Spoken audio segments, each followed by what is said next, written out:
کیا صرف مسلمان کے پیارے ہیں حسین؟ چرخ نوح بشر کے تارے ہیں حسین۔ انسان کو بیدار تو ہو لینے دو، ہر قوم پکارے گی ہمارے ہیں حسین۔ ہر سال محرم آتا ہے، دنیا بھر کے لاکھوں کروڑوں مسلمانوں کی آنکھوں کو اشک بار کر کے چلا جاتا ہے۔ محرم الحرام کی 10 تاریخ وہ سوگوار دن جب نواسہ رسول پاک صلی اللہ علیہ وآلہ وسلم کو یزیدی افواج نے میدان کربلا میں شہید کر دیا۔ رسول پاک صلی اللہ علیہ وآلہ وسلم کے کندھوں پر کھیلنے والے اس نواسے کی شہادت کی یاد میں دنیا بھر میں جگہ جگہ مجالس اور جلسوں کے اہتمام کیے جاتے ہیں۔ پانی کی سبیلیں اور کھانوں کے دسترخوان سجائے جاتے ہیں۔ ہر آنکھ شہدائے کربلا کی یاد میں نم رہتی ہے۔ عزادار اپنی عقیدت کا اظہار کرتے ہوئے لہو بہاتے ہیں۔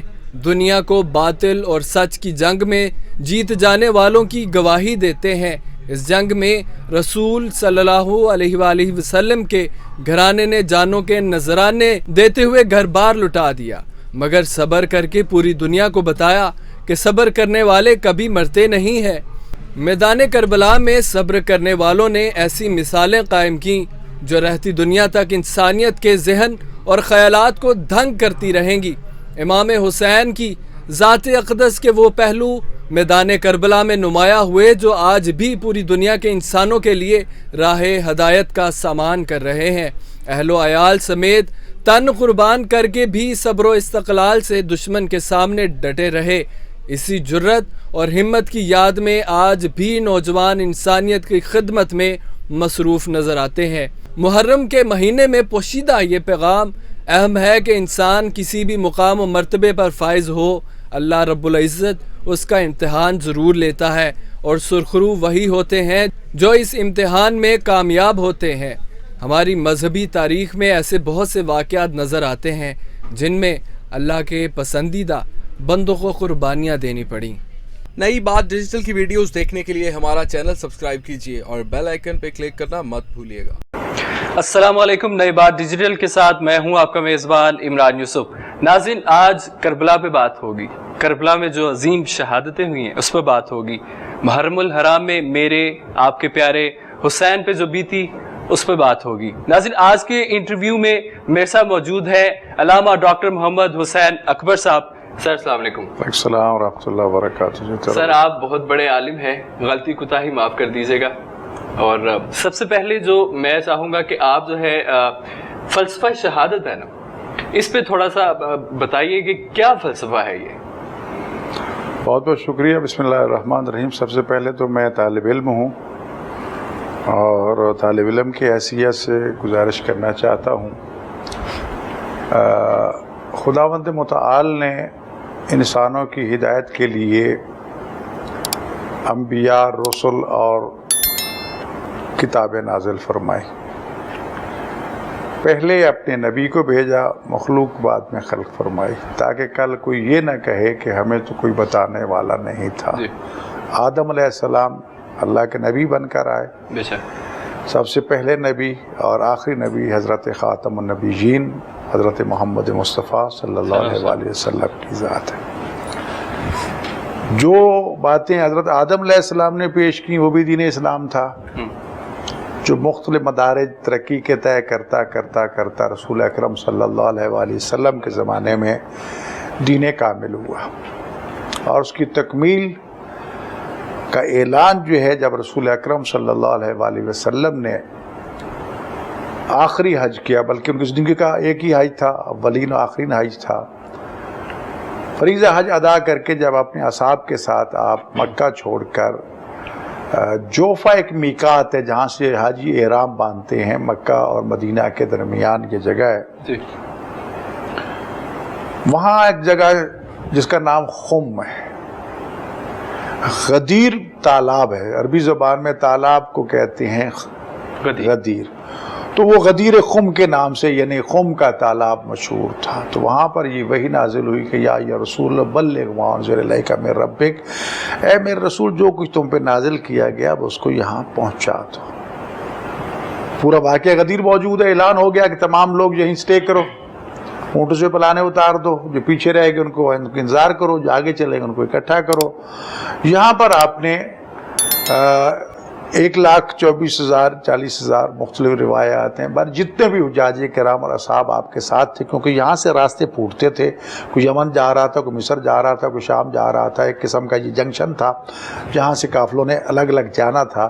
تو یہاں پر آپ نے ایک عجیب و غریب منظر پیش کیا کہ جب سارے اصحاب اور حجاج اکٹھے ہو گئے تو آپ نے اونٹوں کے پلانوں کو اکٹھا کر کے ایک ممبر بنایا، اس پہ آپ تشریف لے گئے۔ پہلے ہمیشہ اکیلے خطبہ دیا کرتے تھے، یہ پہلا موقع تھا کہ جناب علی علیہ السلام کو بھی ساتھ لے کر اس ممبر پہ پہنچے، ایک فصیح و بلیغ خطبہ دیا خدا کے حمد و ثنا کے بعد۔ تمام حاضرین سے پھر یہ اعتراف لیا کہ اللہ تمہاری جان، مال، عزت، ناموس کا مالک ہے یا نہیں؟ قالوا بلا، سب نے کہا ہاں، کوئی شک نہیں ہے۔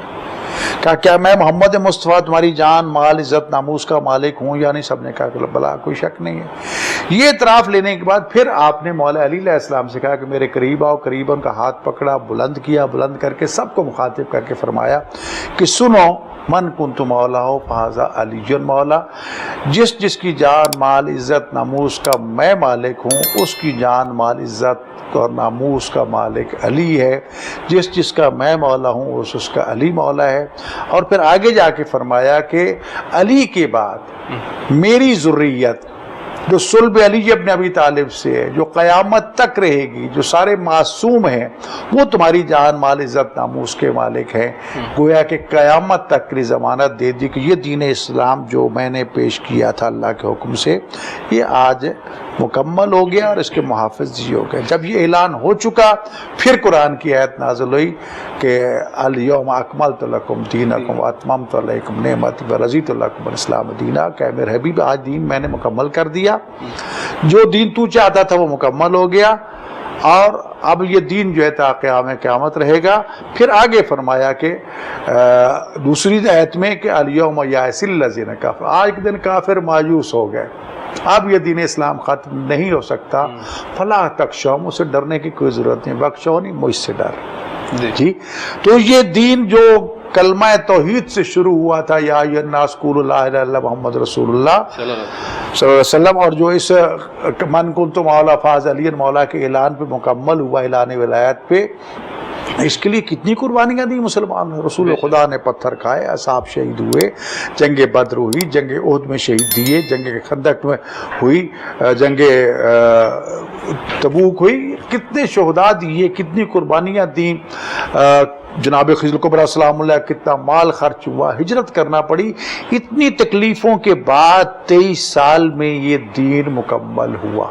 بے شک جی تو یہ دین جو ہے یہ اتنا باعظمت دین تھا، اتنا باعظمت دین تھا کہ خدا نے کہہ دیا کہ ان الدین عند اللہ الاسلام، سنو اگر اللہ کا کوئی پسندیدہ دین ہے اس کائنات میں تو صرف دین اسلام۔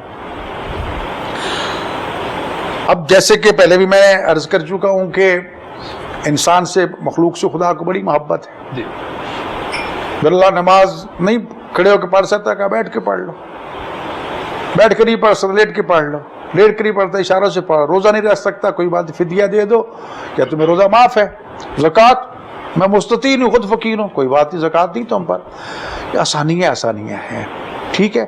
لیکن انسان سے اللہ کو اس وقت تک محبت اور یہ پیار ہے جب تک خدا کا دین خطرے میں نہ ہو۔ جی جس وقت دین خطرے میں آ جائے نا کہ دین کا وجود ختم ہو رہا ہے، اس وقت اللہ کہتا ہے کہ لو میرے بندے، میں نے تو اسے بڑا پیار کیا ہے، اب میرا دین خطرے میں ہے، میرے دین کو بچانے کے لیے اگر تمہیں جان بھی قربان کرنا پڑے تو آؤ میدان جہاد میں آؤ اور میرے دین کے دشمن سے لڑ جاؤ، قتل ہو جاؤ گے تو بھی کامیاب، ان کو قتل کرو گے تب بھی کامیاب، ان کو قتل کرو گے تب بھی جنت، خود قتل ہو جاؤ گے تب بھی جنت، لیکن صرف جنت نہیں ہوگی، شہید کے خون کا پہلا قطرہ خون کا زمین پر جب گرتا ہے تو اللہ اس کے سارے گناہ معاف کر دیتا ہے۔ اس کا وجود زمین پہ نہیں گرتا، حوران جنت اسے ہاتھوں پہ اٹھا لیتی ہیں۔ یہ شہید کا مقام ہے جی۔ اور پھر کہا کہ شہید زندہ ہے، بلا تقول لمن یقتل فی سبیل، ایک تو یہ نہ کہ بلا تقولو، نہ کہو کہ جو اللہ کی راہ میں قتل کر دیے مر گیا ہے، دوسرا فرمایا ولا تحسبن، گمان بھی نہ کرو، سوچو بھی نہیں، جو میری راہ میں قتل ہو جائے گا اس کے بارے میں سوچنا بھی گناہ ہے کہ یہ مردہ ہے یا نہیں ہے، زندہ ہے، ایسا زندہ ہے کہ ہم اس کو رزق دیتے ہیں جس کا تمہیں شعور نہیں ہے جی۔ تو لہٰذا دین اسلام کی عظمت کا اسی سے اندازہ لگا لو۔ حضرت خدیجہ کبریٰ سلام اللہ کا سارا مال اس پہ خرچ ہو گیا، کتنے اصحاب شہید ہو گئے، ہجرت کرنا پڑی، رسول اللہ کو پتھر کھانا پڑے۔ پھر یہیں پر بات نہیں ہے جی، رسول خدا دنیا سے چلے گئے، اسلام پر حملے پہ حملے ہوتے رہے، یہاں تک کہ خود اسلام کو سب سے زیادہ نقصان جو ہے وہ منافقین نے پہنچایا جی۔ اس لیے کہا کہ مشرک تمہارا دشمن ہے لیکن کھلم کھلم دشمن ہے، کافر تمہارا دشمن ہے کھلم کھلم دشمن ہے، لیکن منافق تمہارا بدترین دشمن ہے، ظاہری طور پر تمہارا دوست، اندر میں وہ دشمن جی۔ رسول اکرم صلی اللہ علیہ وسلم کی رحلت کے بعد اختلاف ہوا خلافت کے موضوع پر۔ شیعہ نقطہ نظر یہ ہے کہ خلافت ایک الہی منصب ہے جو اللہ اپنے منتخب بندوں کو عطا کرتا ہے، جب ان کو ہم خلیفہ کہتے ہیں، فرمایا میرے 12 خلیفے ہوں گے جو سارے کے سارے قریش میں سے ہوں گے، اور جب تک وہ موجودہ دین کو کوئی خطرہ نہیں ہے۔ خلیفے سے مراد جانشین ہے، جب ہم اپنے 12 اماموں کو دیکھتے ہیں تو وہ رسول اللہ کے جانشین ہے، لیکن جب لفظ امام سے ہم دیکھتے ہیں تو وہ ہمارے راہبر ہے، وہ پھر نسبت ہماری طرف ہے۔ ہمیں حکم ہے کہ ہم ان سے آگے ایک قدم ہی نہ چلیں، پیچھے پیچھے چلیں جی۔ اب امام کی ذمہ داری ہے دین کی حفاظت کرنا۔ کافر کیوں مایوس ہوئے؟ کافروں نے امید لگائی تھی رسول اللہ کو قتل کر دو دین مٹ جائے گا، نہ قتل کر سکے، ہجرت کی، بدر میں آ کے حملہ کر دیا، شکست کھائی، احد میں حملہ کر دیا، شکست کھائی، حملے پہ حملے کرتے مایوس نہیں ہوئے جی۔ مایوس کب ہوئے؟ جب غدیر خم میں یہ اعلان کر دیا گیا کہ جس کا میں مولا اس کا علی مولا، اور علی کے بعد اس کی طیب و طاہر ذریت جو قیامت تک رہے گی وہ تمہاری مولا ہے۔ اب جب یہ کافروں نے دیکھا کہ یہ تو قیامت تک کے لیے نظام، تب کافر مایوس ہو گئے کہ اب ہم اس دین کو ختم نہیں کر سکتے۔ اب دین کے محافظ کون ہیں؟ نبوت کا سلسلہ ختم ہو گیا، عمارت کمپلیٹ ہو چکی ہے، اب اس عمارت کے محافظ جو ہیں وہ امام ہیں۔ مولا علی نے حفاظت کی، امام حسن علیہ السلام نے حفاظت کی، امام حسین علیہ السلام نے حفاظت کی۔ اب وقت کے تقاضوں کے مطابق جس امام نے جو مناسب سمجھا اس کے مطابق انہوں نے دین کی حفاظت کی۔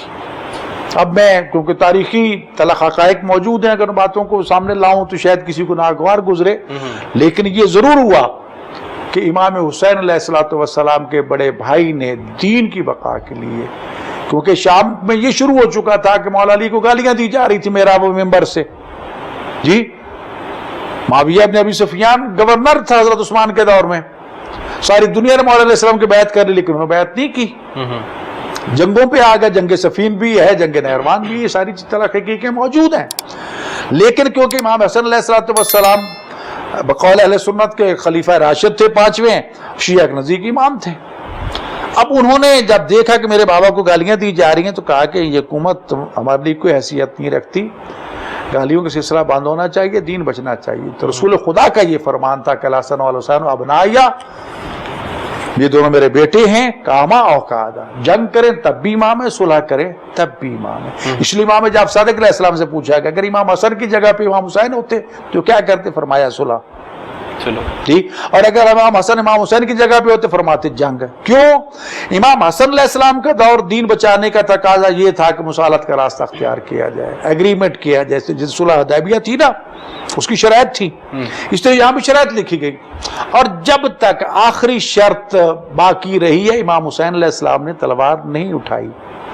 جب امیر شام کی طرف یزید کی طرف سے آخری شک بھی اس ایگریمنٹ کی پامال کر دی گئی تو پھر امام حسین علیہ السلام میدان میں آ گئے کہ اب دین بچانا جو ہے وہ واجب ہو چکا ہے۔ اب جب بیعت کا سلسلہ چل رہا تھا تو اس وقت ساری دنیا بیعت کر رہی تھی۔ حضرت ابو العلا مودودی کا جملہ بہت اچھا ہے، سوال یہ کیا کہ جب ساری دنیا بیعت کر رہی تھی امام حسین کو کرنی چاہیے تھی، انہوں نے بیعت کیوں نہیں کی؟ انہوں نے کہا آپ کا سوال ہی غلط ہے، سوال یہ ہونا چاہیے تھا جب امام حسین نے بیعت نہیں کی تو باقیوں نے کیوں نہیں کی؟ باقیوں کو نہیں کرنی چاہیے تھی کیوں؟ حسین جو ہے وہ صرف ایک فرد کا نام نہیں ہے، حسین وارث انبیاء ہے، آدم کا بھی، نوح کا بھی، موسیٰ کا بھی، عیسیٰ کا بھی، رحمت اللہ العالمین کا بھی۔ اگر حسین بیعت کرتے ہیں تو اس کا مطلب آدم سے لے کر خاتم تک تمام انبیاء بیعت کر رہے ہیں جی۔ اس لیے کہا کہ یہ تو سوال ہی غلط بنتا ہے۔ اور پھر صورتحال یہ تھی کہ جب یہ بیعت کا مطالبہ کیا گیا تو امام حسین علیہ السلام نے پہلے اپنے خاندان کا بھی تعارف کروایا اور یزید کا بھی تعارف کروایا کہ میرا اس خاندان سے تعلق ہے، ہمارا رشتہ خاندان نبوت کے ساتھ ہے، رسالت کے ساتھ ہے، ہمارے گھر میں فرشتوں کا آنا جانا لگا رہتا ہے، کبھی جبریل آ رہا تو کبھی میکائیل، کبھی اسرافیل آ رہا تو کبھی کوئی جی۔ جس گھر کے نوکر چکی چلانے والے اللہ کے فرشتے ہوں، جس حسین کا جھولا جلانے والے اللہ کے فرشتے ہوں، جس حسین کی ولادت میں 70,000 فرشتہ مبارکبادی کے لیے آ رہا ہو، کتنی عظمت کا مالک، جس کے لباس جنت سے آ رہے ہوں، جن کے سواری رسول اللہ بن رہے ہوں، تو یہ تعارف امام حسین نے کروایا میرا اس خاندان۔ اور یزید شرابی ہے، زانی ہے، بد کردار ہے، مقدس رشتوں کو پامال کر رہا ہے، بے گناہ لوگوں کا اللہ قتل عام کر رہا ہے۔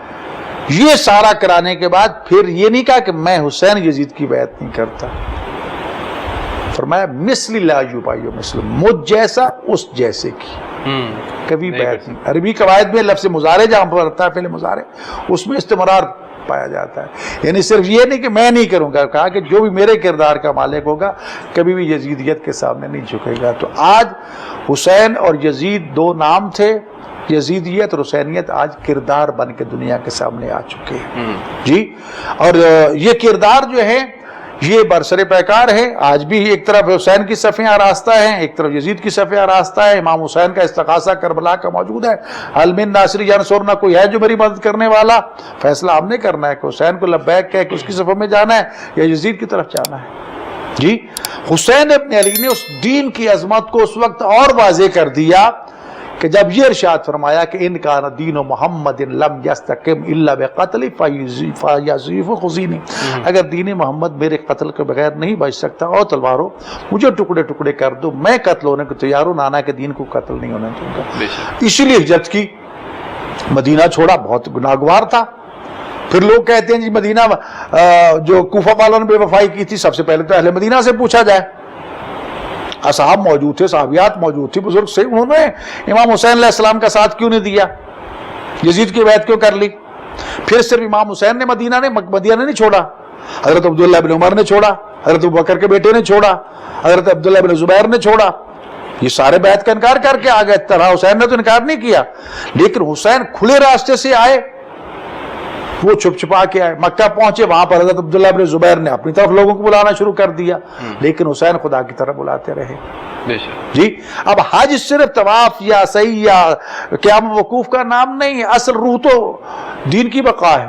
لہذا امام حسین علیہ السلام جب دیکھا کہ حدود اس سرزمین امن کو ناحق خون سے آلودہ کیا جانے کا ڈر ہے، تو آپ نے خدا حافظ کہہ دیا خانہ کعبہ کو، احرام حج کے عمرہ میں تبدیل کر کے حدود حرم سے باہر چلے گئے۔ حدود حرم کے باہر کے احکام کچھ اور ہے، حدود حرم کے اندر کے احکام کچھ اور ہے۔ بہت سے لوگ آئے کہ آپ لے جائیں، ان میں عبداللہ بن زبیر بھی آئے، تو آپ نے اس نے یہ کہا کہ اگر آپ مکہ نہ چھوڑے تو میں آپ کا ساتھ دوں گا۔ آپ نے فرمایا میں تمہیں یہ وصیت کرتا ہوں، اگر دین اسلام کو، کعبہ کو بچانے کے لیے اپنی جان قربان کرنا پڑے کر دینا، اپنے آپ کو بچانے کے لیے کعبہ کو ڈھال نہ بنانا۔ لیکن افسوس، اور خود فرمایا کہ میں یہ حدود حرم سے باہر آ گیا ہوں، ایک بالشت اگر دور چلا جاؤں زیادہ پسند ہے، اگر دو بالشت چلا جاؤں تو اور زیادہ پسند ہے، تاکہ میرے خون ناک سے سرزمین امن جو ہے وہ داغدار نہ ہو۔ دو کردار، ایک حسین تھا جس نے اپنے آپ کو، اپنے خاندان کو، اپنے بچوں کو قربان کر کے حرمت کعبہ، حرمت دین کو بچا لیا۔ عبداللہ بن زبیر قابل احترام، لیکن ان کی وجہ سے 2 دفعہ خانہ کعبہ شہید ہوا۔ تو لہٰذا امام حسین علیہ السلام جو ہے، انہوں نے اس لیے کربلا کا راستہ اختیار کیا، خود کربلا ان کی نظر میں تھی، وہ روایات احادیث اپنی جگہ پر ہیں، لیکن دعوت دی تھی کوفہ والوں نے، آئیں ہم آپ کی بیعت کرتے ہیں۔ پھر سوال یہ کہ پیدا ہوتا ہے کوفہ والوں نے بیعت نہیں کی اور وہاں پر شیعہ تھے اور شیعوں نے امام حسین کو قتل کر دیا بڑا الزام لائے، اور شیعہ اس لیے ماتم کرتے ہیں جی، پچھتاوے کے اوپر وہ پیٹتے ہیں جی، یہ کرتے ہیں وہ کرتے ہیں فلاں۔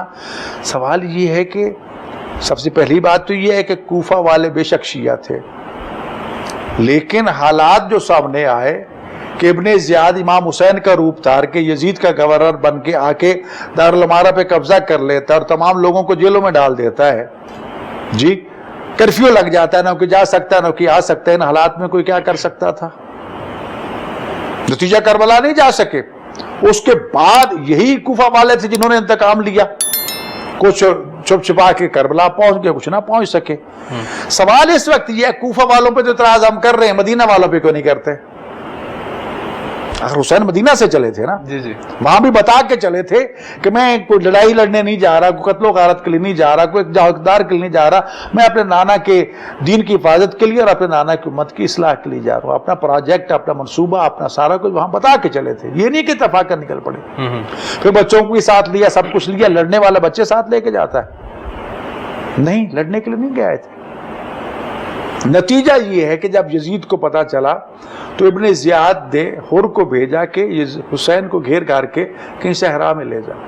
امام حسین نے وہاں بھی یہی کہا کہ دیکھو مجھے سیدھا یزید کے پاس لے جاؤ، ڈائریکٹ میں اس سے بات کر لیتا ہوں جی، میرا راستہ چھوڑ دو، میں ہندوستان چلا جاتا ہوں جی، مجھے کوئی سروکار نہیں ہے، مجھے نہ اقتدار چاہیے نہ کچھ چاہیے، لیکن نہیں، مجبور کر کے جب کربلا کے صحرا میں لائے گئے تو زبردستی لائے گئے، جبر کے ساتھ لائے گئے۔ اب جب وہاں پہنچے تو اب امام تھے، زہر نبی کا نواسا تھا، زمین ان کی نہیں تھی۔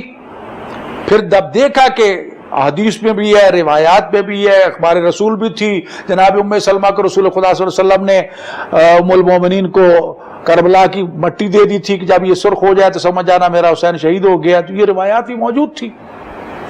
تو سب سے پہلے زمین کربلا کو پھر پوچھا کہ یہ زمین، پھر نام پوچھے کس کے، کئی نام تھے، غازریہ، ناصریہ، نینوا، کربلا۔ جب پتہ چلا کربلا تو پھر انا للہ و انا الیہ راجعون پڑھا، کہا کہ یہاں ہماری قبریں ہوں گی، یہاں ہم قتل ہوں گے، اونٹوں سے سواریوں سے اتارا ہو۔ بلایا کس کی زمین ہے؟ کہا قبیلہ بنی اسد کی۔ بلایا گیا ان کو، کہا ہم یہ زمین خریدنا چاہتے ہیں۔ کہا فرزند رسول ہم آپ کو ہدیہ کرتے ہیں۔ کہا نہیں، بڑا اصرار کیا، فرمایا نہیں ہم خریدیں گے، پیسے دے کے خریدیں گے۔ شاید حسین یہ پیغام دینا چاہتے تھے کہ ہم کسی کی زمین میں قتل ہونا بھی پسند نہیں کرتے، دفن ہونا بھی پسند نہیں کرتے۔ بالآخر بنی اسد قبیلے کے ساتھ بیع شرط 60,000 دینار قیمت طے پائی، اس شرط کے ساتھ کہ ہم یہاں قتلوں کے ہمیں دفن کر دینا، ہمارے زائر آئیں گے ان کو پانی پلانا، ان کو مہمان رکھنا، ان کی خدمت کرنا۔ یہ 25 مربع میل زمین ہے کربلا ہے جو امام حسین علیہ السلام نے خریدی تھی، جس میں سے 4 مربع میل جو وہ خاک شفا ہے جو کربلا کا حصہ ہے، اور اس کے اندر مرکز میں امام حسین علیہ السلام کا مقتل اور وہ سارا مارکا اور سارے آپ کے یار و نصار وہاں پر دفن ہیں۔ اور آج کربلا جو ہے وہ آزادی کی علامت ہے، ظلم اور ظالموں کے خلاف جو ہے وہ ایک استعارہ ہے کہ، اور یزیدیت آج گالی بن چکی ہے۔ حسین کل بھی زندہ باد تھا، آج بھی زندہ باد ہے، قیامت تک زندہ جاوید رہے گا۔ یزید کے نام لیوا، آج تو یزید گالی بن چکا ہے جی۔ تو سوال اس وقت یہ پیدا ہوتا ہے کہ ہم نے آج فیصلہ کیا کرنا ہے؟ 2 صفیں راستہ ہیں، یہ ناظرین آپ نے خود فیصلہ کرنا ہے کہ امام حسین کا ساتھ دینا ہے یا یزید کا۔ اور اب آپ کے سامنے چیلم امام حسین کے واقعات سامنے آ چکے ہیں۔ آج کل تو کرونا کی وجہ سے مشکل ہے، دنیا کا اس وقت سب سے بڑا اجتماع جو ہے، جو بغیر کسی دعوت نامے کے، بغیر پیسے ٹکٹ کے کربلا میں ہو رہا ہے، اپنی جیب سے پیسے خرچ کر کے۔ لوگ 7 کروڑ تک کی رپورٹ ہے 2 سال پہلے کربلا میں زائرین کی، صرف چیلم کے موقع پر 7 کروڑ کی چھوٹی آبادی نہیں ہے بالکل جی، لیکن نہ کوئی بھوکا ہے نہ کوئی پیاسا ہے نہ کچھ ہے، ٹھیک ہے، خیمے لگے سب کچھ ہے۔ یہ عظمت امام حسین علیہ السلام ہے جی۔ پھر نجف سے کربلا تک سبیلے ہی سبیلے ہیں، خیمے ہی خیمے ہیں، کیونکہ امام مہدی علیہ السلام جو خلیفہ خدا اور آخری خلیفہ الہی ہیں، سب سے پہلے حضرت آدم علیہ السلام ہیں، اور حضرت آدم علیہ السلام کو مسجد کوفہ میں بھیجا گیا تھا. سب سے پہلی خلافت الہیہ مسجد کوفہ سے شروع ہوئی تھی. آخری خلیفہ خدا امام مہدی علیہ السلام بھی مکہ میں ظہور فرمائیں گے, اپنے 313 ساتھیوں کے ساتھ مسجد کوفہ میں پہنچیں گے, اسی کیپٹل بنائیں گے, اور مسجد چھوٹی ہو جائے گی. فرمائیں گے کوفہ سے کربلا تک مسجد بنائی جائے گی. 1000 دروازوں پر مشتمل مسجد بنے گی جو اسلام کا کیپٹل ہوگا, اور خدا کا وہ وعدہ کہ میرا پرچم پوری کائنات پہ لہرائے گا, امام مہدی علیہ السلام کے حکم سے لہرائے گا, اور اس کی علامتیں آج ہمارے سامنے آ چکی ہیں. بالکل. ڈاکٹر صاحب آپ نے بچوں کا ذکر کیا ہے, یہ جو جنگ تھی جو کربلا تھا, اگر جنگ تھی تو اس میں بچوں کا کیا تعلق تھا؟ بچے بھی جو تھے وہاں پہ موجود تھے. بیٹے میں پہلے کہہ چکا ہوں, امام حسین علیہ السلام جنگ کے لیے نہیں گئے تھے. ٹھیک ہے. انہوں نے مدینہ منورہ میں واضح کر دیا تھا کہ میں اس لیے جا رہا ہوں تاکہ اپنے نانا کی امت کی اصلاح کروں. نہ شرارت کے لیے جا رہا ہوں, نہ فساد کے لیے جا رہا ہوں, نہ اصول اقتدار کے لیے جا رہا ہوں, نہ لڑنے کے لیے جا رہا ہوں. امام حسین کو تو گھیر گھار کے مجبور کر دیا گیا تھا, اور یہ جو 2 محرم کو پہنچے وہاں پر 7 کو پانی بند کر دیا گیا. 9 محرم کو جنگ شروع ہو چکی تھی. اعلان کر دیا عمر ابن سعد کی طرف, ابن ابی وقاص جو ہے ان کی طرف سے.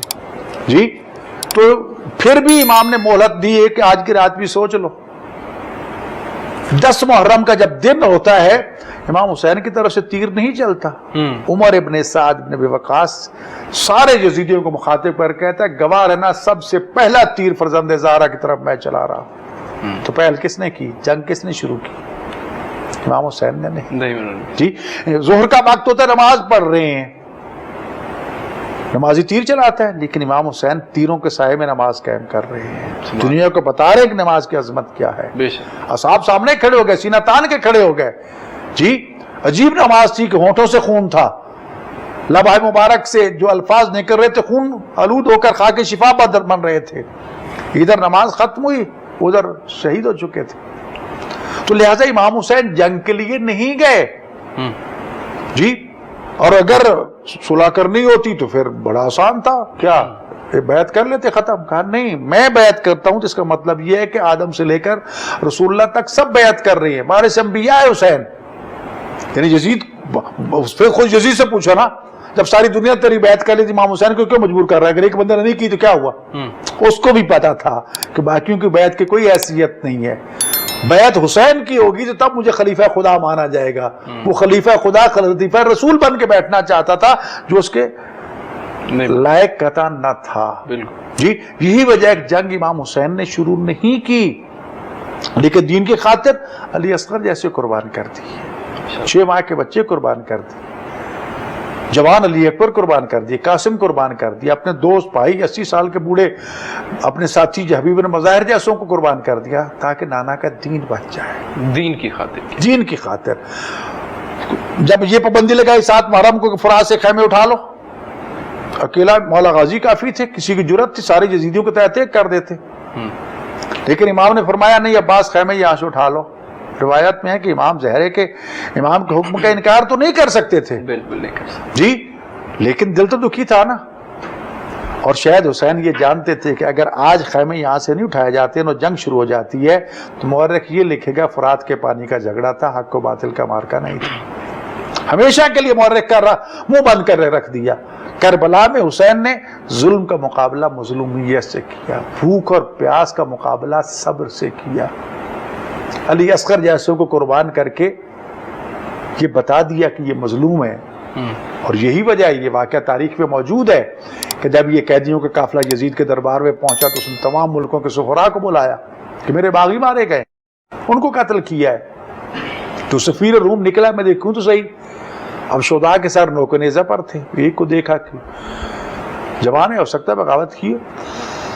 مولا عباس جوان ہے, ہو سکتا ہے بغاوت کی ہو. علی اکبر جوان ہے, جناب قاسم 13 سال کی, ہو سکتا ہے. لیکن چلتا چلتا جب جناب علی اصغر کے سر کے نیچے آیا نا, کہتے ہیں 6 ماہ کا بچہ, بغاوت ہو نہیں سکتا. یہ بغاوت نہیں ہے, یہ تو کوئی ظلم ہے. جی یہ تو کوئی مظلوم ہے. اور یہ بے ساختہ کہتا ہے کہ شہید رائے خدا کرے جس وقت تو قتل ہوا تو تیری ماں مر چکی ہوتی, لیکن پلان سے آواز ہے کہ میں اس کی ماں ام رباب زندہ ہوں اور ساتھ ساتھ سفر کر رہی. یہ حسین کا کتاب تھا. شعر ہے بڑا سنا گیا ہے، بڑا پڑھا گیا ہے، قتل حسین اصل میں مرگ یزید ہے، اسلام زندہ ہوتا ہے کربلا کے بعد، اس سے کیا مراد ہے؟ امام جعفر صادق علیہ السلام کا فرمان ہے کل یوم عاشورا و کل ارض کربلا. ایک زمین تو زمین کربلا ہے جو عراق میں موجود ہے، ایک دن 10 محرم کا دن ہے جو ہر سال ہم مناتے ہیں، اس کی نسبت بھی کربلا سے ہے. لیکن اب نہ وہ زمین مخصوص رہی ہے نہ وہ دن مخصوص رہا ہے، وہ استارہ بن چکا ہے ظلم اور مظلومیت کا. اس لیے امام جعفر صادق علیہ السلام کا فرمان ہے کہ کل یوم عاشورا، ہر وہ دن جہاں ظلم و بربریت کا کھیل کھیلا جائے گا اس کے مقابلے میں مظلوم ہوں گے، وہ عاشور ہے. اور کل ارض کربلا، ہر وہ زمین جہاں ظلم و جور ہوگا، مظلوموں کا قتل عام ہوگا، وہ کربلا ہے. جی تو لہٰذا اب وہ مخصوص نہیں ہے. تو لہٰذا کربلا جو ہے بے شک عراق میں موجود ہے، لیکن یہ شعر جو بتا رہا ہے وہ اس بات کو واضح کر رہا ہے کہ جب بھی عاشور آتا ہے، 10 محرم آتے ہیں، ہم دنیا میں دیکھتے ہیں پاکستان میں تو خاص طور پر سارا سال حکومتیں سوئی رہتی ہیں، سارا سال جو ہے وہ سیکورٹی کے ادارے خاموش رہتے. ادھر محرم قریب آتا گیا جناب، اب جناب میٹنگیں ہو رہی ہیں، امن کمیٹیاں ہو رہی ہیں، فلان ہو رہا ہے، ڈھمکان ہو رہا ہے، انتظامات ہو رہے ہیں، پابندیاں لگائی جا رہی ہیں، زبان بندیاں ہو رہی ہیں، شیڈول 4 میں ڈالا جا رہا ہے. یار تمہیں کیا ڈر ہے امام حسین سے؟ کبھی کسی امام حسین کے ماننے والے نے کسی کو پتھر مارا ہے، کوئی بلب توڑا ہے، کسی کے ہتھے پڑے ہیں؟ جی نہیں. ڈر کس سے ہے؟ مظلومیت سے. حسین کی مظلومیت سے دنیا آگاہ ہو جائے تو بڑے بڑے ظالم جو ہیں، بڑے بڑے یزید حسین اور حسینیت کے مقابلے میں آئے خس و خشاک کی طرح بہہ گئے ہیں. میں حکمرانوں سے کہا کرتا ہوں کہ پاکستان کے شیعوں کا آئینی حق ہے کہ ان کو تحفظ دیا جائے. عزاداری مجلس سڑک پہ آئیں، مسجد میں کریں، امام بارگاہ میں کریں، ہمارا یہ آئینی قانونی اخلاقی حق ہے، ہمیں دیا جائے. اور اگر 2-4 شرپسندی کرتے ہیں تو ان کو لگام ڈالو. ساری مجلس کو روک رہے ہو؟ کیا میں ٹیکس نہیں دیتا؟ کیا میں پاکستان کے شہری نہیں ہوں؟ صحیح بات. مجھے باؤنڈ کیا جا رہا ہے، ان کو نہیں. پھر دوسری صورت ہے جی نئی مجلس نہیں ہونی چاہیے، نیا جلوس نہیں ہونا چاہیے، نئی مسجدیں بن رہی ہیں، نئے محلے بن رہے ہیں، نئے تھانے بن رہے ہیں، نئے کچہریاں بن رہی ہیں، نئی تحصیلیں بن رہی ہیں، ضلع بن رہے ہیں. تو صرف شیعوں کے لیے رکاوٹ ہے کہ شیعہ ماؤں نے بچے جنت چھوڑ دی ہیں، وہاں جو گئی ہیں؟ جی ہمیں بھی ماں بڑے دیے جائیں، جلوس دیے جائے. اگر یہاں منہاج الحسین میں 10 محرم کو 40-50 ہزار کا مجمع آتا ہے تو اس کا مطلب ان کو تو میں نے روک لیا نا یہیں پر. اگر یہ بھی شہر میں جائے تو لانا کا مسئلہ پیدا ہوگا کہ نہیں ہوگا؟ بالکل جی. لیکن ادھر کوئی متوجہ نہیں ہے. چاہتے ہیں کہ شاید ہم روک لیں تو آزاداری رک جائے گی، امام حسین کا نام رک جائے گا. بھائی نہیں روک سکتا، تم مٹ جاؤ گے. بڑے بڑے متوکل، بڑے بڑے یزیدی، حجاج بن یوسف جیسے آئے، دوسرے تیسرے آئے، کچھ بھی نہیں کر سکے. حسین کا نام نہیں مٹ، حسین کا نام نہیں مٹ سکتا. آؤ حسین کا ساتھ دو، حسینی بنو. اور پھر حسین صرف شیعوں کا نہیں ہے، صرف مسلمانوں کا نہیں. حسین تو انسانیت کا امام ہے. ہندو سکھ یہودی چلے جائے سندھ میں، ہندوؤں نے امام باڑے بنا رکھے ہیں، خدا کو نہیں مانتے، رسول کی نہیں مانتے، امام حسین کو مانتے. کربلا چلے جائیے، عیسائی سبیلیں لگا کے کھڑے. اور سب سے بڑی شرم کی بات یہ ہے آج بھی ہمارے پاکستان کے پادری شیعہ جو ہے آ کر ہمارے منہ پہ تھپڑ مارتے کہ تم مسلمان ہو، تم نے رسول زادیوں کی چادریں شام کربلا میں چھین لی تھی، اور ہم عیسائی تھے، کوفہ سے لے کر شام تک چرچوں میں ہم نے پناہ دی اور چادریں ہم پیش کرتے رہے. کیا منہ دکھائیں گے ہم ان کو؟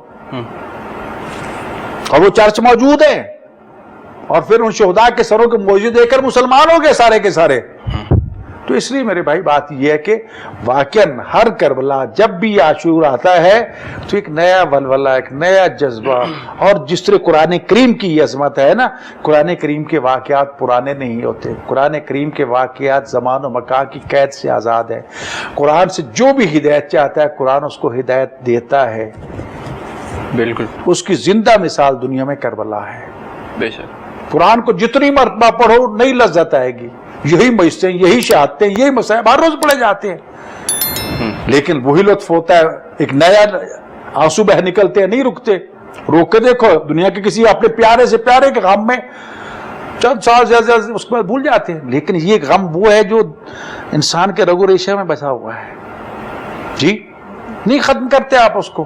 اسی لیے امام صادق علیہ السلام فرمانا لقتل حسین حرارۃ فی قلوب المؤمنین لا تبرد ابدا، کہ قتل حسین کی وجہ سے مومنین کے دلوں میں کیسی حرارت ہے، کیسی تحریک ہے، کیسے جذبے نے جنم لیا جسے قیامت تک کوئی ٹھنڈا نہیں کر سکتا. آؤ حسین کا دامن تھامو، حسینیت کے ساتھ شامل ہو جاؤ. یزیدیت گالی ہے، ہر برائی کا دوسرا نام جو ہے وہ یزیدیت ہے، اور ہر خوبی کا دوسرا نام حسینیت ہے. مولانا صاحب ایک جو ہے واقع کربلا کے بعد جو ہے حضرت زینب نے جس طرح قائدانہ کردار ادا کیا ہے، اور وہ مسلمان خواتین کے لیے کس طرح سے مشعل راہ ہے. دیکھو، سب سے پہلی بات تو یہ ہے کہ ہمیں اس کے تناظر میں پہلے یہ دیکھنا پڑے گا کہ آپ کی مادر گرامی حضرت سیدہ طیبہ طاہرہ زہرا سلام اللہ علیہا کا کردار کیا تھا. جی. رسول خدا نے جسے اپنا ٹکڑا کہا، جسے کہا کہ وہ میری مشن کی وارث ہے، دشمن نے ابتر کہا، خدا نے سورہ کوثر نازل کر دیا. اصحاب تو ہر وقت رسول اللہ کے ساتھ رہتے تھے، جنگ میں بھی، مسجد میں بھی، لیکن خواتین کو بہت کم موقع ملتا تھا. دین کے احکام پہنچانے کے لیے اس مسند نبوت پر، اس علم پر آپ کی بیٹی اپنے بابا کے حکم سے بیٹھ کر دین کی تبلیغ کرتی تھی. جی. زہرا کے بعد اس مسند کی وارث جناب زینب بنی، جنہوں نے نانا کی آغوش میں پرورش پائی، بابا علی کی آغوش میں پرورش پائی، ماں زہرا کی گوش میں تربیت پائی، بھائی حسن اور امام حسین کے زیر نگرانی تربیت پائی، اور وہ مقام و رتبہ پایا کہ امام حسین علیہ السلام بطور امام ہو کے ترجمان بنا مقرر کرتی ہے کہ جو زینب جو بھی کہو گی وہ حسین کہہ رہا ہے. امام سجاد علیہ السلام امام ہے. جب شام غریبہ خیمے جلائے گئے، چادریں چھینی گئی، تو آ کے پوچھا بیٹے کیا کروں؟ تو آپ نے فرمایا انت عالمہ تو غیر معلمہ، تم عالمہ، تمہیں پڑھنے کی ضرورت نہیں، جو بھی تم کہتی جاؤ گی وہ سجاد کہہ رہا ہے، وہ امام وقت کہہ رہا ہے. تو جو امام وقت کی ترجمان ہو، جس کی زبان امام کی ترجمان ہو اور امام کی محافظ ہو، وہ کتنی عظمت کی مالک ہو کبھی. لہٰذا چونکہ امام حسین علیہ السلام شہید ہو چکے تھے اور جناب مولا سجاد مریض تھے، بیمار تھے اور قیدیوں میں جکڑے ہوئے تھے، اس قافلے کو لے کے چلنا تھا، تو پھر کردار زینبی جناب زینب نے ادا کیا. یزید نے تو سمجھا صحرا میں خون حسین ختم ہو جائے گا، لیکن اسے سار اللہ کہا گیا، یہ اللہ کا خون ہے. جی. حضرت یحییٰ کو قتل کیا گیا، مرو مٹی پہاڑ بن گیا، مٹی ڈال ڈال ڈال کے یہ خون جہاں رک جائے، نہیں رکا جب تک وہ قاتل جو ہے واصل جہنم نہیں ہوا.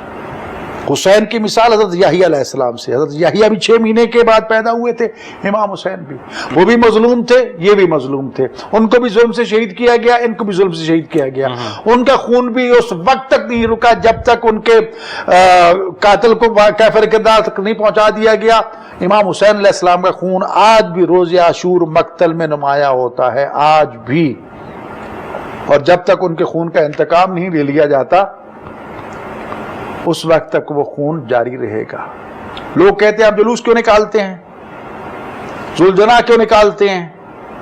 میں بڑی سادہ مثال دیتا ہوں. خدا نہ خواستہ کوئی بندہ قتل ہو جائے، پولیس کیا کرتی ہے؟ سب سے پہلے اس کے ایویڈنس اکٹھے کرتی ہے، تفتیش کے لیے. ایویڈنس میں کیا ہوتا ہے؟ اس کا لباس، جی، اس کی سواری، اس کے جو چیزیں جسم اور باڈی سے تعلق رکھتی ہیں ان کو سنبھالتی ہے.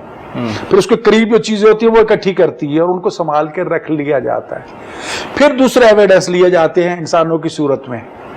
وہ جھوٹ بھی بول سکتے ہیں، وہ بک بھی سکتے ہیں، بھول بھی سکتے ہیں، غلط بیانی سے بھی کام لے سکتے ہیں. جب تک اس مرڈر کا فیصلہ نہ ہو جائے اور قاتل کو سزا نہ دے دی جائے وہ سارے ایویڈنس سنبھال کے رکھے جاتے ہیں. کسی وقت ضرورت پڑے تو پیش کرو، جناب یہ کرتا یہاں دیکھو، یہاں گولی لگے گی، یہ نشان ہے، وہ بولے گا. جی.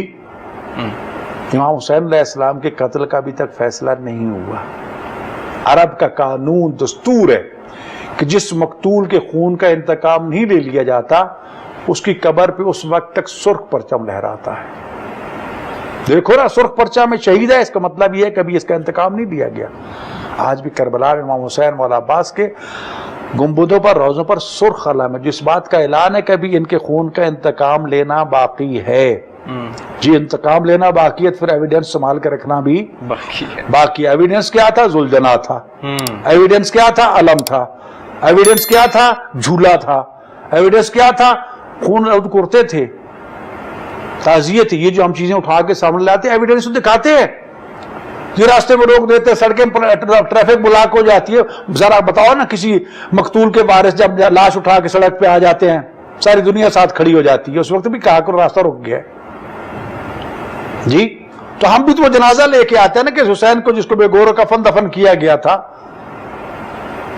اس کا جنازہ لے کے اس لیے آتے ہیں کہ اس کا ابھی تک کوئی فیصلہ نہیں ہوا. یہ تو میں نے سپریم کورٹ میں کھڑے ہو کر پوری تقریر کی تھی, آپ ججز بیٹھے مجھے بتاؤ ایسا قانون نہیں ہے یا یہ رواج نہیں دنیا کا, تو پھر اب آپ کیوں روکتے ہیں؟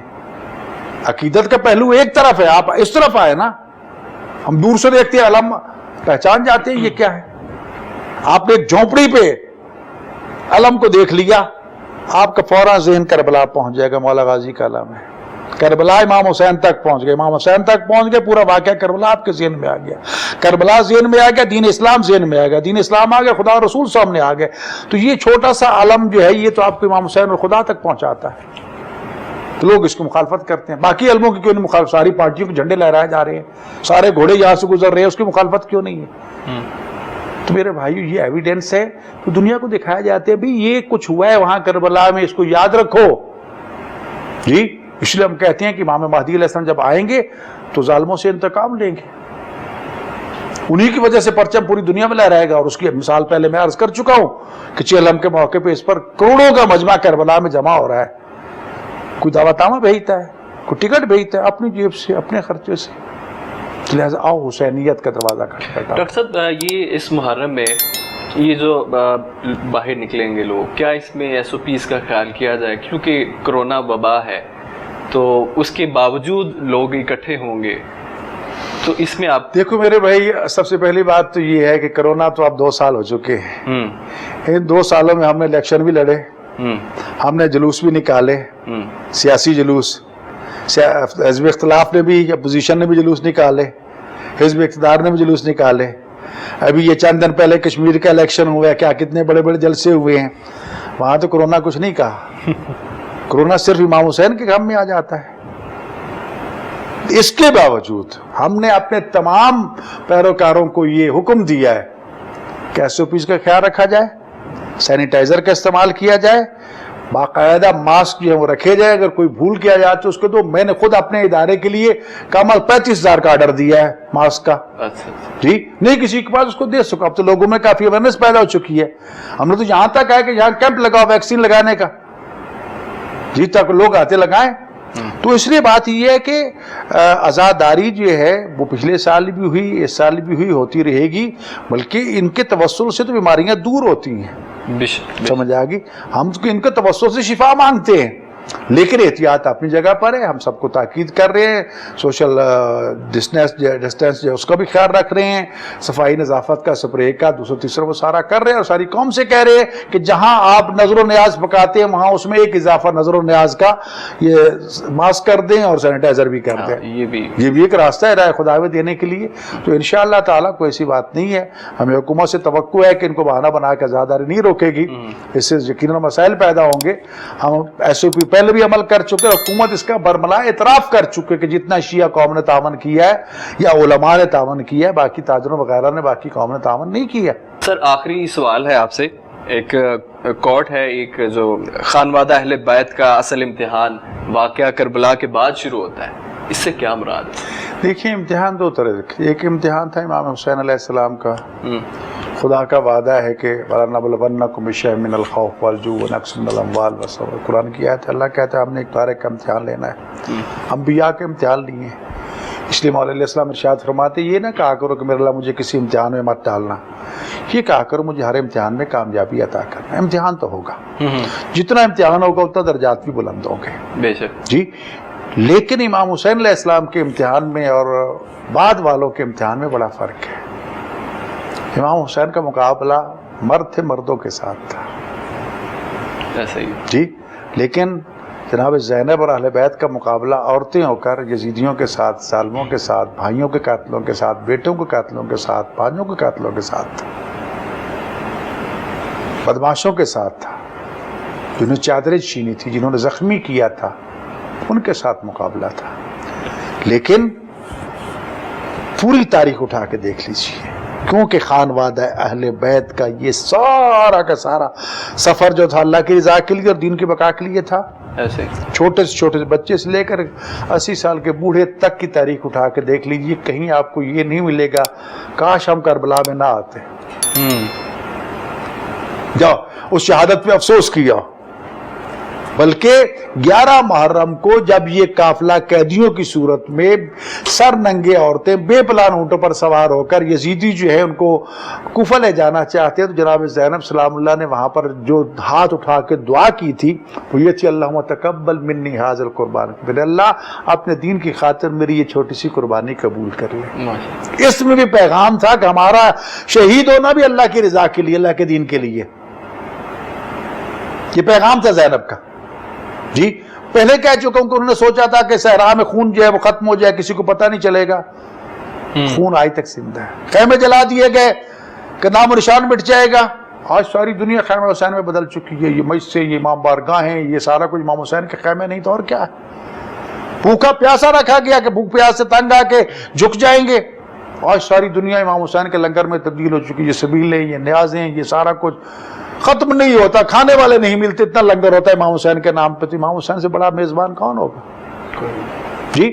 پھر اس مشن کو لے کر خالی کھانے پینے تک نہیں تھا, جس انداز میں, جس ظالمانہ انداز میں بیویوں کو, بچوں کو بے پلان اونٹوں پر رسیوں سے باندھ کے, رسیوں پر بٹھا کے لایا گیا, پھر اونٹوں کو تازیانے مارا گیا, تیز دوڑایا گیا. کوفہ اور کربلا کم از کم 90 کلومیٹر کا فاصلہ, 90 میل کا فاصلہ ہے جی. اونٹ کتنا تیز دوڑتا ہوگا. لیکن 11 محرم کو صبح وہ چلتا ہے اور شام کو قافلہ پہنچ جاتا ہے وہاں کوفہ. اتنا تیز اونٹوں کو دوڑایا کیا جی. اب چھوٹے چھوٹے بچے جو بچ گئے تھے, ماؤں کے ہاتھ پسے گردن باندھ دیے گئے تھے, چھوٹے بچے ماؤں کے دامن تھامے ہوئے تھے. کب تک سنبھالتے اپنے آپ کو. اونٹ تیز دوڑتے, بچے گر جاتے, اونٹوں کے پاؤں تلے روندے جاتے, مائیں دیکھتی رہ جاتی, حسرت سے یہی کہتی کہ اللہ کے حوالے کرنا. کربلا سے کوفہ تھا, کوفہ سے شام تک چھوٹے چھوٹے بچوں کی قبریں ہی قبریں ہیں ساری. حوصلہ پھر بھی نہیں آ رہا جی. اب حسینیت کا پرچم زینب کے ہاتھ میں تھا, بیویوں کے ہاتھ میں تھا. جناب زینب کے خطبات, جناب ام کلثوم کے خطبات, کہ خطبات نے, امام سجاد کے خطبات نے یزیدیت کی چولہے ہلا کے رکھ دی تھی. وہ تو اپنی طرف سے لے کر چلے تھے کہ ہم ان کو ختم کر دیں, کہ نہیں, حسین نے قربانی دے کر خدا کی توحید کو بچایا, زینب نے خطبے دے کر حسینیت کو بچایا. حسینیت زندہ ہے, دین زندہ ہے. اور یہ قافلے کوئی ایک شہر 36 شہروں سے گزرے. اتنی بھی بغیرتی نہیں چھا گئی تھی, کئی شہروں میں لوگوں نے پتھر مارے یزیدیوں کو, ان سے جنگیں ہوئیں, ان سے سر چھین لیے گئے. نتیجہ تر یہ مجبور ہو گئے, یہ تو چلے تھے کہ ہم تماشا کرتے ہوئے جائیں گے, خوف و راز پھیلے گا. لیکن پھر عیسائی چرچوں میں انہوں نے پناہ لینی شروع کر دی کہ مسلمان حملہ آور نہ ہو جائے. یہ پیغام کا قافلہ پورے راستے میں چلتا چلتا جب بازار شام میں پہنچا ہے تو یزید تو یہ سمجھا دیا, ابن زیاد کے دربار میں پہنچا, اس کی حوصلہ زینب پہ ٹوٹ چکا ہوگا. کہا نہیں, اب زینب کا کردار کچھ اور تھا.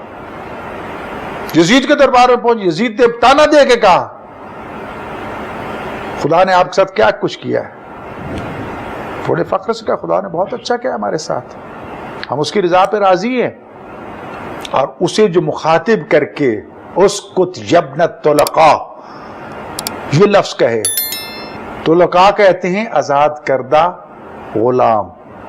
یہ بی بی نے وہ وقت یاد دلایا جب فتح مکہ کے وقت آپ کے نانا نے مکہ کو فتح کیا. ابو سفیان اور سارے اہل مکہ, ابو جہل, اور ابو جہل تو خیر یہ قتل ہو چکا تھا, باقی جتنے بھی تھے وہ جب قیدی بن کے سامنے آئے تو آپ نے پوچھا اب آپ کے ساتھ کیا سلوک کیا جائے. فتح مکہ کے واقعات آپ کے سامنے ہیں. کسی نے کہا جو فاتح مفتو سے کرتا ہے, کسی نے کہا جو چچا کا بیٹا چچا کے بیٹوں سے کرتا ہے, کسی نے کچھ کہا. تو آپ نے فرمایا کہ وہ لفظ جو قرآن کریم میں حضرت یوسف علیہ السلام نے اپنے بھائیوں کے لیے کہا تھا جب ان کا سارا کچھ وہ بے نقاب ہو گیا نا, کہ ہم نے جو یوسف کے ساتھ کیا, سر جھکا کھڑے ہوئے, تو فرمایا اب تمہارے ساتھ کیا کیا جائے. تو پریشان, کہا کہ جاؤ انتم طلقاء, تم آزاد ہو. لا تثریب علیکم اليوم، آج کے بعد تمہیں کوئی پوچھے گا نہیں. یہی جملے رسول اللہ نے فرمائے تھے انتم طلقاء، جاؤ میری طرف سے آزاد ہو. یہی آزادی، کیونکہ عرب کا قانون تھا جو جنگ میں گرفتار ہو جائے، مفتو ہو جائے، وہ قیدی ہوتا ہے. تو زینب نے پھر یزید کو یہ یاد دلایا تھا اس کو، جب نہ طلقاء، وہ ہمارے آزاد کردہ غلاموں کی اولاد، اپنی بکواس کو بند کرو. جی ہم نے تمہارے ساتھ یہ سلوک کیا، تو اولاد رسول کے ساتھ یہ کر رہے. اور وہاں بڑے فخر سے کہہ رہا تھا، شعر پڑھ رہا تھا کہ آج میرے آباء و اجداد ہوتے خود بدر والے، اور دیکھتے کہ ہم نے کس طرح بنی آسم سے بدلہ لیا، نہ کوئی وحی آئی ہے، نہ کوئی فرشتہ آیا ڈھونگ رچایا. اس کا کردار تو سامنے تھا. لیکن ایک زینب کے خطبے نے اور جناب سجاد کے خطبے نے یزیدیت کی ہنٹ سیٹی بجا کے رکھ دی. جی بے وقت مؤذن کو کہہ دیا کہ سجاد کی بات کاٹنے کے لیے اذان دو. ملسط اذان پہ آ گیا مؤذن، اذان شروع کر دی، اللہ اکبر، محمد سجاد نے خطبہ روک دیا. لب و لہجہ سن کے پورے شامی کام گئے کہ یہ لب و لہجہ تو بنی ہاشم کا ہے.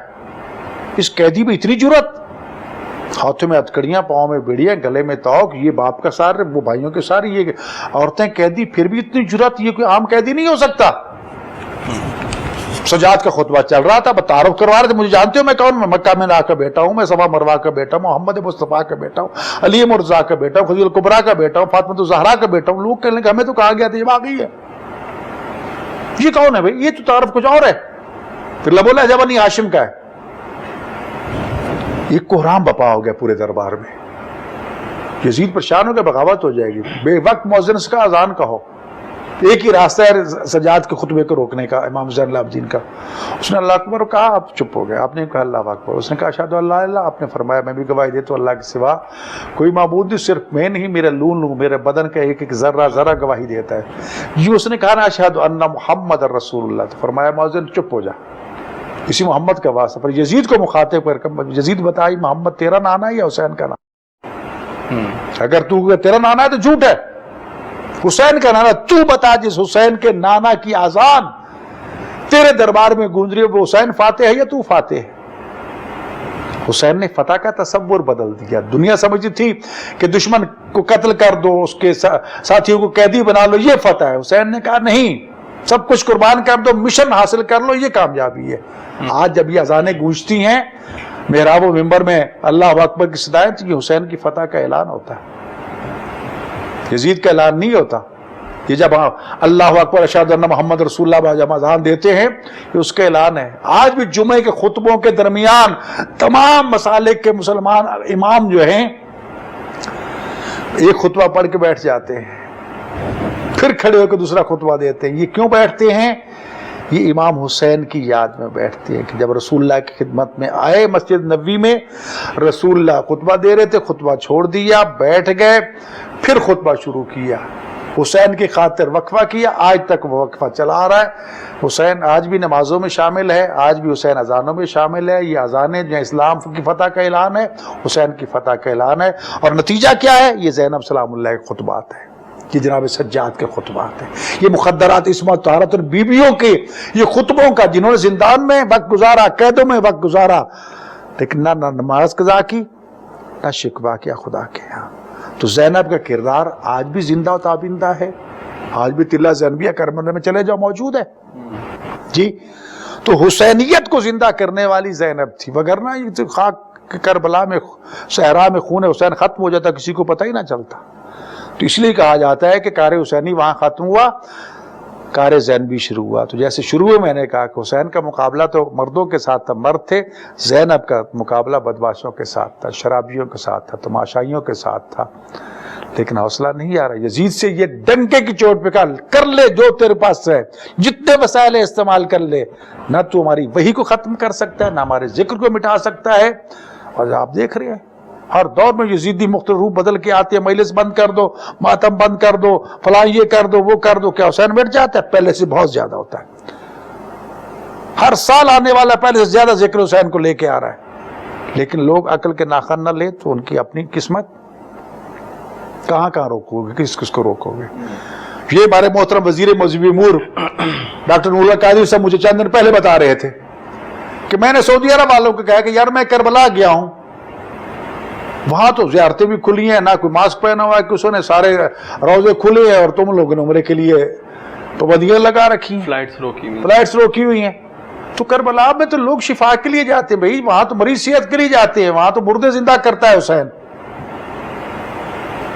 جی ہم کرونا کر کے ڈراتے ہیں، ٹھیک ہے کرنی چاہیے احتیاط، میں اس کی مخالفت نہیں کرتا، لیکن یہ کہنا کہ مجلس کی وجہ سے ہم مر جائیں گے، نہیں مرتے. ٹھیک. حسین خود بھی زندہ آباد ہے، جو بھی درے حسین پہ آ گیا زندہ جاوید ہو گیا. بالکل ایسے ہی. ڈاکٹر صاحب بہت شکریہ. دل تو نہیں چاہ رہا اس گفتگو کو جو ہے ختم کیا جائے، آپ کا وقت بہت قیمتی ہے. ناظرین آپ نے ڈاکٹر صاحب کی گفتگو سے جو ہے امید ہے کہ مستفید ہوئے ہوں گے، لیکن اگلے ہفتے جو ہے نئے مہمان کے ساتھ حاضر ہوں گے. اب تک کے لیے اپنے میزبان عمران یوسف کو اجازت دیجیے. اللہ حافظ. غریب و سادہ اور رنگین ہے داستان حرم، نہایت اس کی حسین، ابتدا ہے اسماعیل. آج کا انسان دین و مذہب سے دور ہے، دین راہ ہدایت ہے، مذہب انسانی معراج کا رستہ ہے. دین و مذہب میں پوشیدہ راز اس دنیا کی کامیاب زندگی کی ضمانت ہے. ایسے میں محرم کا مہینہ ہمیں زندگی میں ملنا خداوند تعالیٰ کی نعمت میں ایک سمجھنا چاہیے، کیونکہ اس مہینے سے انسان اس پیغام کو سوچنے پر مجبور ہو جاتا ہے جو آل نبی اولاد علی اپنے بے مثال صبر و قربانیوں کی لازوال داستان سے پھیلائے گئے ہیں. داستان کربلا سن کر عام انسان اپنے دکھ و غم کو بھول جاتا ہے، کیونکہ انسان کا دکھ اس دنیا کا غم ہے. یوم عاشور جن ہستیوں سے منسوب ہے، ان کا غم مالک کائنات کی رضا کے لیے تھا. محرم ایک پیغام ہے، محرم ایک یاد ہے، محرم ایک سبق ہے، محرم ایک طاقت ہے. طاقت ہے ہر مظلوم کے لیے، طاقت ہے ہر کمزور کے لیے، اور محرم ایک ہتھیار ہے، ہتھیار ہے ہر ظالم کے خلاف جو اپنی طاقت کے نشے میں دھت فرعونیت کے مرتبے پر فائز ہے.